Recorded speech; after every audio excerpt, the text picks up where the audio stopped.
Press conference इस बात के लिए आप सबको तकलीफ देने के लिए बुलाया हूं कि जो लड़ाई 1.5 साल पहले बिंद अस्मिता के नाम पर हमने प्रारंभ की थी हमारे साथियों सहित, और ये बिंद अस्मिता का 6वां चरण चल रहा है। हमने प्रारंभ में कहा था कि 10 चरण तक इस जन अस्मिता का पहला प्रोग्राम होगा, फिर इसके बाद देखेंगे कि आगे क्या हो सकता है। और आपको याद होगा कि जब पहली प्रेस कॉन्फ्रेंस किया था हमने कहा था कि 5 के बाद 6वें चरण से इसके आंशिक परिणाम भी आने शुरू हो जाएंगे। निश्चित रूप से हमें बताते हुए, और आप जान भी रहे हैं, मध्य प्रदेश भी जान रहा है कि बिंद राजनीतिक तौर पर पूरी तरह से उपेक्षित है, अभी भी उपेक्षित है। परंतु एक बिंद के लिए जो पद मिला विधानसभा का अध्यक्ष, ये निश्चित रूप से गौरवान्वित करने वाला है। इस मौके पर मैं पंडित श्रीनिवास तिवारी जी को बड़े सम्मान के साथ याद कर रहा हूं कि उनका जो 18 वर्ष बाद जो ये पद बिंद के खाते में आया है, ये निश्चित रूप से संवैधानिक पद है और गरिमापूर्ण और गरिमा बनाने वाला ये पद है। और ये हमारे देवतलाव के विधायक पंडित गिरीश गौतम जी को मिला है, और यही कारण है कि बिंद के लोग इस पद को भी बड़े हर्ष उल्लास के साथ मना रहे हैं। और उसको हमने आंखों देखा हाल भी भोपाल में भी पिछले 4 दिन देखा है। मैं आपके बीच कहना चाहता हूं कि कल भारतीय जनता पार्टी के प्रदेश अध्यक्ष जी का यहां दौरा था, और उस दौरे में जो आपके कलम से और टीवी के माध्यम से हमने देखा, कल मैं प्रयागराज में था, इलाहाबाद में मेरा कार्यक्रम था, और लौटने के बाद जो हमने देखा कि पहली बात तो एक दलित के यहां वो भोजन करने गए। पिछले दफे शिवराज सिंह जी भी दलित के यहां भोजन करने गए, अच्छी बात है, मेरा इसमें कोई कमेंट्स नहीं है। दलित के यहां भोजन करें और भगवान करे उनको सद्बुद्धि और दे तो उनका कल्याण भी करे। पर जब उसने कहा कि मेरे 4 बच्चे हैं, उनको नौकरी का अवसर प्रदान करें, ऐसे पीरियड में वो अबाक क्यों रह गए? जन कल्याण कर रहे हैं, दलित के घर में भोजन करने जा रहे हैं, तो दलित का व्यय कराने जा रहे हैं कि उसके कल्याण करने जा रहे हैं। मेरा इसमें गंभीर आरोप है। दूसरा, भारतीय जनता पार्टी को जिसने खून पसीना देके सींचा, जिन लोगों ने भारतीय जनता पार्टी को अर्थ से लेकर तमाम व्यवस्थाएं करके इस पार्टी को यहां तक पहुंचाया, आज वो सड़कों पर आंदोलनरत है। विनम्र निवेदन विषय पर आना चाहता हूं कि बिंद प्रदेश की लड़ाई अब ये साधारण लड़ाई नहीं है। इस लड़ाई की आवाज दिल्ली और भोपाल तक पहुंच गई है, और ये बिंद प्रदेश की जनता जो लगातार अपने आप को उपेक्षित महसूस कर रही है, लगातार ठगी महसूस कर रही है, उसके इस लड़ाई पर अब ताजगी आने लगी है।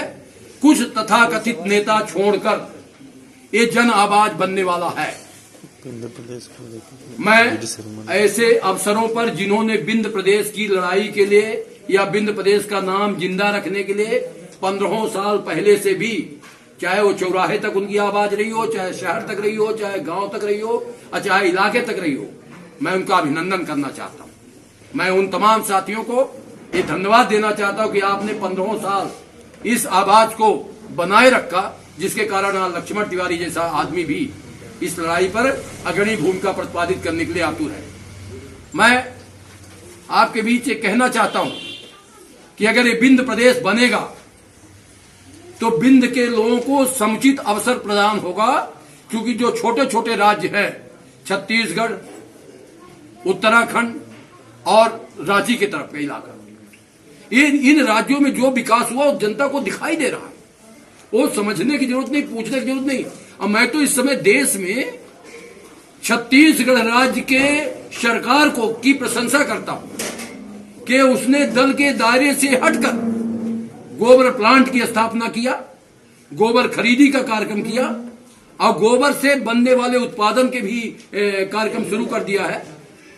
ऐसे में अगर मध्य प्रदेश सरकार, मैं तो शिवराज सिंह जी, अगर ये मेरी आवाज हमारे साथी पहुंचाएंगे तो सुन लो, अब ढोंग मत पीटो, जनता जाग चुकी है और आपके कारनामों को भी जान लेगी।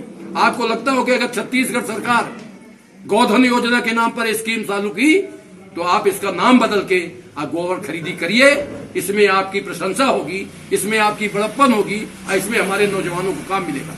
मांगों के लिए कोई सुनने वाला नहीं है और जिन्होंने सत्ता तक पहुंचाया था उनकी हालत यह है कि आज वो अपने आप को ठगा महसूस कर रहे हैं, आंदोलन के राह पर पहुंच गए। इससे दुर्भाग्य क्या हो सकता है, मैं तो लगातार कह रहा हूं कि मेरा किसी पार्टी से मेरा कोई राग द्वेष नहीं है, मैं न कांग्रेस का समर्थक हूं न भाजपा का विरोधी, पर जो गलतियां जो करेगा, कांग्रेस ने जो गलती किया उसका खामियाजा भोग रही है।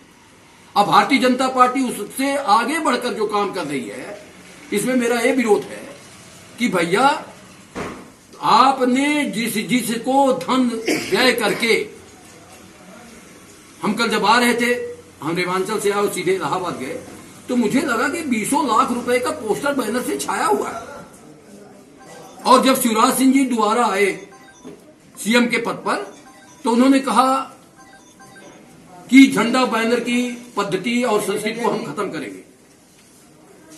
झंडा बैनर की पद्धति खत्म करने के बजाय मैंने देखा कि यहां तो 20 लाख रुपए का जश्न मन रहा है। किस बात का जश्न? एक तरफ महंगाई के मार पर पूरा देश हाहाकार मचाए हुए, पूरे देश में त्राह त्राह मची हुई, देश के नौजवानों को काम नहीं है।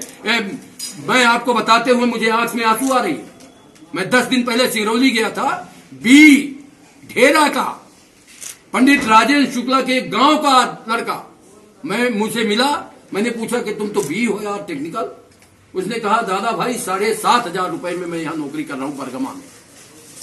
एक तरफ हाहाकार मचा है नौजवानों के साथ और दूसरे तरफ जश्न मना रहे हैं और उन नौजवानों को ठग रहे हैं, उनका भविष्य खराब कर रहे हैं। मेरा सीधा आरोप है कि नौजवानों से जिंदाबाद बुलाकर उनको ठगना ही नहीं, उनका भविष्य खराब कर रहे हैं। इनके ऊपर तो अर्थदंड लगना चाहिए।